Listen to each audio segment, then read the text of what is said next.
suis Raphaël, j'ai 23 ans, je suis aux Beaux-Arts de Paris depuis 5 ans dans cet atelier, qui est l'atelier de Djamel Tata, un peintre. Du coup, j'ai commencé la peinture en même temps que je suis entrée à l'école. Avant, je faisais principalement du dessin et je me suis intéressée en premier aux textes religieux, aux textes anciens. Donc toutes les peintures que j'ai faites à partir de là, c'était sur la base de la Bible ou de textes. Cette année, les peintures que j'ai faites, c'est sur le paradis perdu de John Milton. C'est un poème anglais du XVIIe siècle où le poète raconte d'après la Bible, d'après l'Ancien Testament et le Nouveau Testament, la chute du diable depuis le paradis jusqu'à l'enfer et comment est-ce qu'il va vouloir reconquérir le monde pour se venger de Dieu. Donc cette année, j'ai choisi les passages qui se passent en enfer avec Lucifer qui vient de tomber dans les profondeurs. J'ai choisi ça parce que c'était des thèmes un peu sombres et mélancoliques qui correspondaient aux humeurs en fait dans lesquelles j'étais à ce moment-là. Et j'ai voulu les reprendre de façon très gaie, très colorée, très vivante. Donc le paradoxe un peu entre les thèmes de la mort, de la mélancolie, de la désolation et le contraste avec l'animation des personnages, le sentiment d'orgueil, de combativité. C'était ça que je voulais exprimer dans ces peintures. Donc ce tableau-là, il représente un passage qui est aussi au début du Paradis perdu, qui est celui où les anges de Lucifer s'agitent autour d'un volcan pour en extraire les métaux et avec ces métaux construire le Pandémonium, qui est le palace de Lucifer. Et donc tous les petits démons ils vont être en train de s'agiter autour du grand volcan qui est là. Et ils arrivent dans des voitures très rapides que j'ai peint ici. Et tout ça va être rempli de petits diables. Sur cette peinture-là, c'est le palace de Lucifer qu'il a fait construire en enfer en pillant les métaux d'un volcan. Et c'est là où il va tenir ses grandes réunions pour un peu exciter ses démons à la guerre. C'est un très grand palace. Normalement, dans le poème, il est tout en or. Mais là, j'ai choisi de le faire en verre, comme s'il avait été fait de la peau d'un serpent. Parce que plus tard, dans le poème, Lucifer va se métamorphoser en serpent pour aller dire à Adam et Ève de croquer dans la pomme et ainsi corrompre l'humanité qui vient de naître. La thématique du combat, elle est très présente dans mon travail. Et dans le Paradis perdu, ça parle surtout de la défaite, puisque c'est l'orgueil un peu du diable après sa défaite contre Dieu qui va le pousser dans toutes ses aventures tout du long du poème. Et l'année dernière, je parlais toujours de ce thème-là, le thème du combat, mais plus sous l'angle de la gloire, de la victoire, de ce que ça avait un peu d'idéal.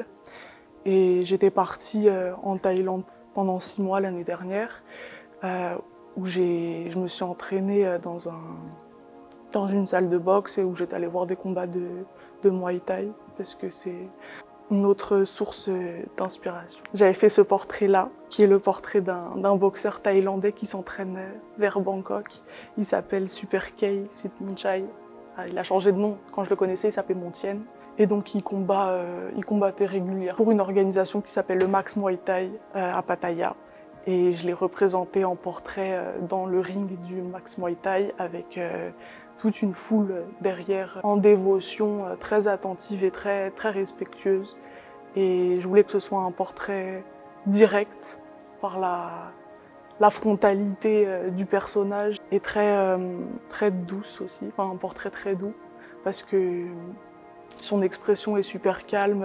La foule, c'est pas du tout la foule bruyante et un peu déchaînée des combats de boxe habituels, mais c'est au contraire quelque chose de très contemplatif. J'avais aussi mélangé ce sujet-là, ce portrait, à une autre scène d'une épopée.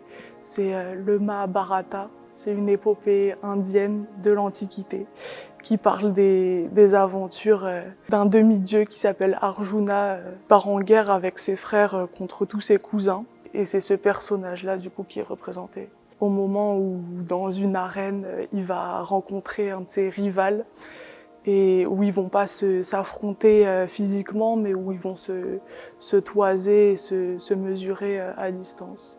Et donc du coup, c'était aussi la tension un peu immobile de la scène que j'ai voulu reprendre. Et on voit les attributs du père de Arjuna, qui est un dieu, qui s'appelle Indra, dans les éléments du ciel, au-dessus du tableau, dans les arcs-en-ciel et dans la foudre. Dans mes peintures, même si ce sont des grands formats, ça me prend souvent beaucoup de temps parce que j'essaye de travailler le détail de la façon la plus poussée possible, en essayant à chaque fois que le regard du spectateur puisse vraiment se balader dans toute la peinture et prêter attention à chaque centimètre carré de la toile un petit peu. C'est pour ça que je travaille les motifs des vêtements de tous les spectateurs pour voilà, apporter une sorte de finesse un peu joyeuse. C'est aussi quelque chose que j'ai repris de la miniature, de l'art de la miniature ancienne, de la miniature européenne, indienne aussi, et persane et ottomane, qui sont des illustrations de textes dans des formats super petits, mais d'une finesse et d'une coloration vraiment très, très riche. Et ça, mélangé au grand format, au grand tableau de la Renaissance, du 19e siècle, c'est deux inspirations qui se rejoignent aussi. Ça, c'est le premier tableau que j'ai commencé à faire cette année sur le paradis perdu. C'est une des scènes qui ouvre le poème, où Lucifer, qui est un peu le héros du poème, se retrouve dans un océan de lave noire après être tombé du paradis jusqu'à l'enfer. Et il se relève, il se débarrasse de ses chaînes et il discute avec son bras droit, son second après lui, qui a atterri directement à côté de lui.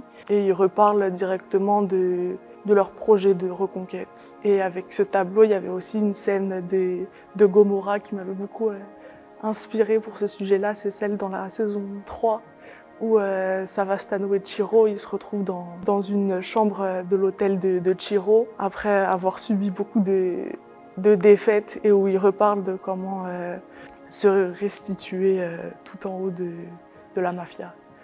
Voilà, c'est pour ça que je représente les personnages des récits anciens un peu comme des gangsters du cinéma.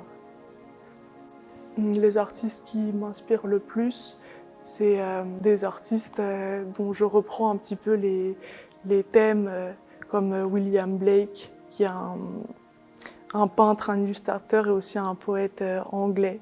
Il y a aussi beaucoup d'artistes du XXe siècle, comme Leonora Carrington, des surréalistes, et des peintres de la Renaissance.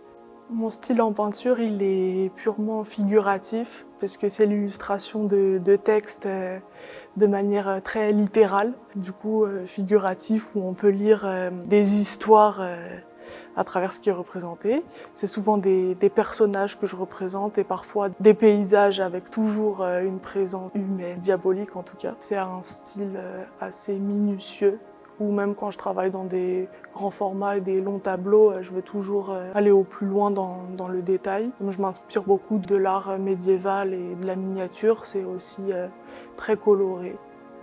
Donc mes influences sont plutôt des peintres de la Renaissance et du Moyen-Âge. J'aime beaucoup la peinture flamande, la peinture italienne, notamment des peintres comme Memling ou Van Eyck, comme le tableau du Jugement dernier de Memling, qui est, je pense, le tableau qui m'a le plus marqué.